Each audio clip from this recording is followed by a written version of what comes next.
नमस्कार दोस्तों। रवि कुमार दहिया ने ओलंपिक में जो कारनामे किए हैं सचमुच में वो देखने लायक हैं। जिस तरह से उन्होंने 30 सेकंड में मैच का रुख बदल दिया, सराहनीय था।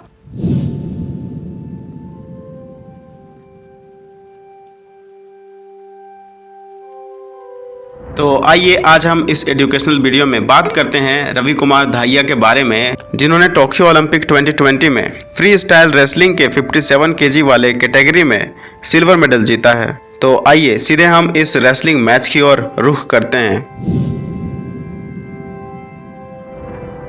मैं आपको बता दूं, रेसलिंग के अंदर पूरा गेम का समय 6 मिनट का होता है। 3-3 मिनट के 2 राउंड खेले जाते हैं। तो आइए मैं आपको रवि कुमार दहिया का सेमीफाइनल वाला स्टोरी सुनाता हूँ।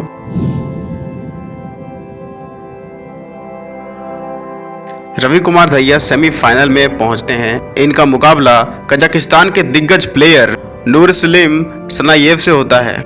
शुरुआत से ही रवि कुमार दहिया पिछड़ जाते हैं। जिस समय कजाकिस्तान के प्लेयर का 9 पॉइंट होता है, उस समय रवि कुमार दहिया का सिर्फ 2 पॉइंट होता है। आखिर के 1 मिनट में ऐसा लग रहा था कि जैसे रवि कुमार दहिया के लिए ये मैच जीतना नेक्स्ट टू इम्पॉसिबल है। लेकिन अंतिम के 1 मिनट में रवि कुमार दहिया ने ऐसा कारनामा किया जिससे वो मैच को जीत जाते हैं। सबसे पहले तो जैसे तैसे करके उन्होंने 1-2 पॉइंट बनाए। आखिर के 30 सेकंडों में उन्होंने जो कारनामा किया जिसने उन्हें इस हारते हुए मैच से जीत दिला दी। जी हाँ दोस्तों, मैं बता दूं कि रवि कुमार दहिया इस मैच को विन बाय फॉल से जीते हैं और विन बाय फॉल को रेसलिंग में बहुत बड़ी जीत मानी जाती है और वो सेमीफाइनल मैच जीत जाते हैं। उनका सिल्वर मेडल पक्का हो जाता है।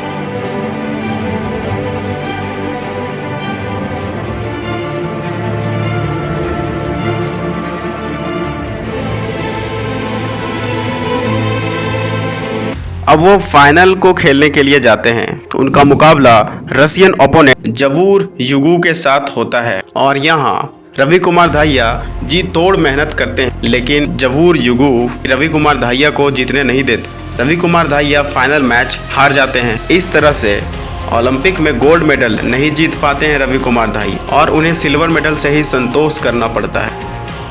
मैं आपको बता दूं, ये पूरा game free style wrestling 57 KG वाली कैटेगरी में है और भी अलग अलग कैटेगरियों में फ्री स्टाइल रेसलिंग खेली जाती है, लेकिन ये 57 केजी वाली कैटेगरी का है। रेसलिंग को 2 तरीके से खेला जाता है। एक होता है फ्री स्टाइल और दूसरा होता है ग्रीको रोमन। फ्री स्टाइल में अटैकर डिफेंडर के किसी भी बॉडी पार्ट को पकड़ के गिरा सकता है, चाहे वो उसका हाथ पकड़ के गिरा सकता है, चाहे वो उसका पैर पकड़ के गिरा सकता है, चाहे वो उसका कंधा पकड़ के गिरा सकता है, कमर पकड़ के गिरा सकता है, सिर पकड़ के गिरा सकता है, यानी कि किसी भी तरीके से गिरा सकते हो फ्री स्टाइल रेसलिंग में। लेकिन रोमनो ग्रीक रेसलिंग में ऐसा नहीं होता। रोमनो ग्रीक रेसलिंग में अटैकर अपने ओपोनेंट को सिर्फ और सिर्फ उसके कमर से ऊपर पकड़ के गिराना होता है। अगर अटैकर ओपोनेंट को कमर के ऊपर पकड़ के गिराने में सक्सेसफुल हो जाता है तभी उन्हें पॉइंट मिलता है। तो ये था फ्री स्टाइल रेसलिंग और ग्रीको रोमन रेसलिंग। तो उम्मीद करता हूँ कि ये चीज़ आपको समझ में आ गया होगा।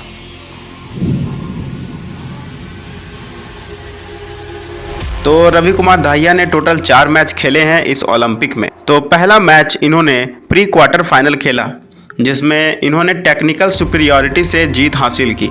दूसरा मैच इन्होंने क्वार्टर फाइनल खेला। तीसरा मैच सेमीफाइनल खेला और चौथा मैच फाइनल खेला, जिसके बारे में मैं आपको पहले ही वीडियो में बता चुका हूं। तो आइए अब कुछ टर्म्स को समझ लेते हैं, जैसे कि टेक्निकल सुपीरियॉरिटी क्या होता है और विन बाय फॉल क्या होता है। तो सबसे पहले हम बात करते हैं विन बाय फॉल के बारे में। तो इसको ध्यान से समझिएगा। विन बाय फॉल, अगर अटैकर डिफेंडर के दोनों कंधों को जमीन पे सटा दे, मैट पे सटा दे, कुछ इस तरह से फोटो में आप देख पा रहे हो, अगर इस तरह से अटैकर डिफेंडर के कंधों को जमीन पे सटा दे तो इसे विन बाय फॉल कहा जाता है और इस तरह से मैच को जीता जा सकता है। इसे पिन भी कहते हैं। आप देख सकते हैं कैसा होता है win bye fall. Win bye fall के केस में स्कोर इम्पोर्टेंस नहीं करते। अगर अटैकर का स्कोर 0 है और डिफेंडर का स्कोर 5 है, फिर भी अगर अटैकर विन बाय फॉल करने में सक्सेसफुल रह जाता है तो वो उसी वक्त मैच को जीत जाता है। तो इस तरह से विन बाय फॉल रेसलिंग में बहुत इंपॉर्टेंट रोल प्ले करता है। अब समझते हैं टेक्निकल सुपीरियॉरिटी को। अगर अटैकर ओपोनेंट से 10 पॉइंट लीड कर जाता है तो वो उसी वक्त मैच को जीत जाता है, और इस तरह के जीत को कहते हैं टेक्निकल सुपीरियॉरिटी से जीतना। और रवि कुमार दाहिया ने 2 मैच टेक्निकल सुपीरियॉरिटी से जीते हैं। पहला मैच था उनका प्री क्वार्टर फाइनल जिसको टेक्निकल सुपीरियॉरिटी से जीते थे, और दूसरा मैच था उनका क्वार्टर फाइनल जिसको टेक्निकल सुपीरियॉरिटी से जीते थे। तीसरा रूल है विन बाय डिसीजन। ये बेसिकली ये नॉर्मल रूल है जो जनरली फॉलो किए जाते हैं। इस रूल में जिनके ज़्यादा पॉइंट्स आते हैं वो मैच को जीत जाते हैं। लेकिन इस केस में क्या हो, जब दोनों प्लेयर के सेम पॉइंट्स आ जाएं, तो इस केस में जो प्लेयर लास्ट में पॉइंट बनाता है वही मैच को जीतता है। यानी कि जो प्लेयर अंतिम में पॉइंट बना लेता है वही इस मैच को जीत जाता है।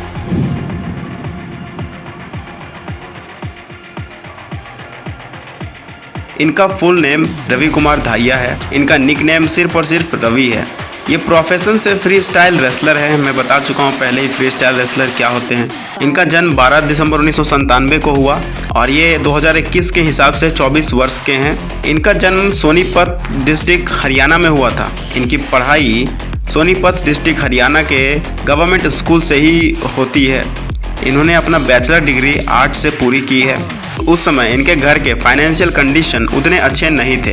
इनके फादर किसान थे। फिर भी रवि कुमार दाहिया को बचपन से ही रेसलिंग का बड़ा जुनून था। रेसलिंग में कुछ करना चाहते थे और 10 साल की उम्र से ही अपना प्रैक्टिस शुरू कर देते हैं रेसलिंग को लेकर।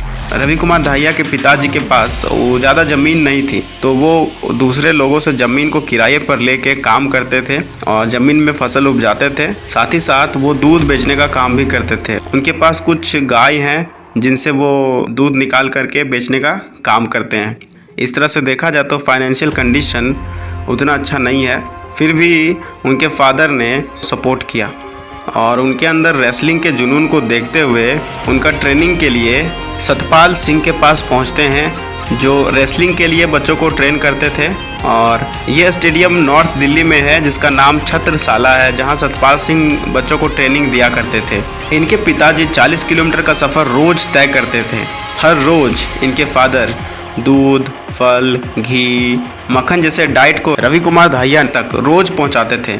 स्टेडियम तक रोज़ लेके जाते थे ताकि डाइट बना रहे, एनर्जी बना रहे और सब कुछ ठीक चले।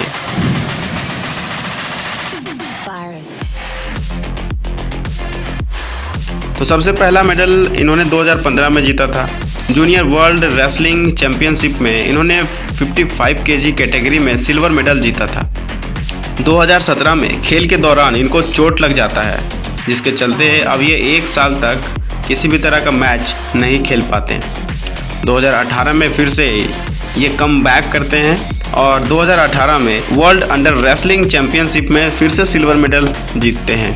2020 और 2021 में 2 बार इन्होंने एशियन रेसलिंग चैंपियनशिप में गोल्ड मेडल जीता है और एशियन गेम में चैंपियन भी रहे हैं। और अभी हाल ही में टोक्यो ओलंपिक 2020 में इन्होंने सिल्वर मेडल जीता है।